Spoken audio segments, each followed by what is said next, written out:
This is Allen Perry. I just wanted to recount some of my naval history. My year of travel the world and see the travel and see the world on steroids year. In 1958, I re-enlisted in the Navy and started off in Birmingham, Alabama in January 1958. From there in February, I went to Norman, Oklahoma for Airman Preparatory School, second time around for Airman Preparatory School. I was there only a month and a half, and they sent me on to Jacksonville, Florida for Aviation Electricians Mate A School. As soon as I finished in Jacksonville, they shipped me out to the Mediterranean, except that I had a little stop en route in Norfolk, Virginia for transportation. I finally made it to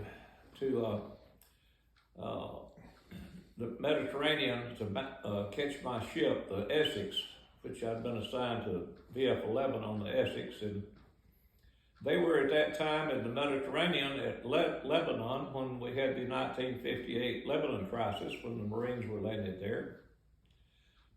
To get there, I had to fly into Suda Bay, Crete, where they picked me up on a cod, a carrier onboard delivery aircraft, and delivered me to the Essex off of Beirut. We were only in Beirut for a couple of days after I got there, and we headed back to Naples to unload all our weapons and things and get ready to go back to the States. We're due home the middle of September. Well, we were in Naples for about 7 hours when all of a sudden Liberty was canceled, and we were told we're not going to home anymore, we're going to the Far East. And we loaded stores and went to Port Said in Egypt at the foot of the Suez Canal. The next day we entered the Suez Canal and traveled through to the Suez Canal to the Red Sea, where we met an oiler and tanked up for a speed run to Cubic Point in the Philippines.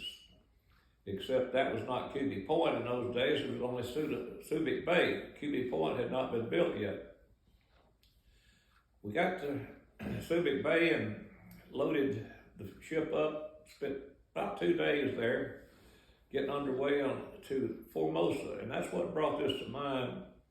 We're now, at this point in time, about 70 years ago, when we were running up and down the Formosa Straits on the Essex, daring the Chinese to do anything about it. Here we are again, 70 years later,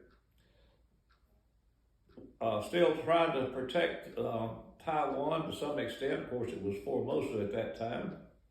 Things change over the years, but it seems like diplomacy never changes. It just gets more confusing. Anyway, we spent 2 weeks running up and down the Suez, or the Straits of Formosa. Then we went back to Cubic Point as soon as we were relieved from a Pacific Coast carrier. We were just to fill in until they got there with another carrier. We went back to the Philippines, unloaded all of our weapons, loaded up, and headed home. Well, it's not just a hop, skip, and a jump to go home from the Far East to Bayport, Florida to Jacksonville. So we head into, started off with at Cubic Point, and we went to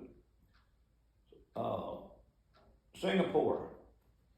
Our next stop was Singapore. We spent 2 days in Singapore. We go then to Colombo, which was then in Ceylon. It's now, well, it's changed its name. Sri Lanka. Sri Lanka. We spent 2 days there.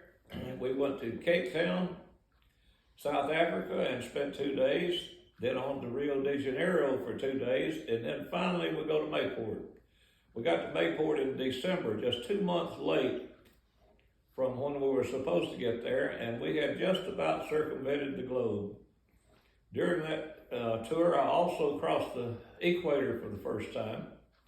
Several other things happened in the meantime, but to me, that was just the epitome of what the Navy was about in those days, which was running and gunning. It was about what they was equipped for, and we would go anywhere under any circumstances and take care of whatever the U.S. government needed taken care of. Nowadays, we don't seem to be quite that way. We are more or less let's say we're a pacifier. We try to pacify the world now. It's not possible. We need to be doing it the way it was done when Teddy Roosevelt was president. But that's just my recollection of one of the fastest years I ever spent in the Navy. Who was a task group commander, Dad? Pardon? Who was a task group commander? I don't know. I don't remember. Okay. I was in so many task groups at that time. And during the Korean War, when I was out there, it was Jocko Clark. Jocko Clark was an old one-legged admiral. He had a peg leg, as all good admirals should have. And he even pinned an air medal on me one time for a rescue I did. And I used to be in helicopters a long time ago, and back when we didn't really know what a rescue helicopter was, but we practiced the learning. I was in the original Helicopter 1 squadron that supplied aircraft and personnel for every ship in the Pacific Fleet one time or another. And it was quite a life in the Navy for a young guy like me. Left a farm in Alabama and went to see the world. And I did so. Good deal.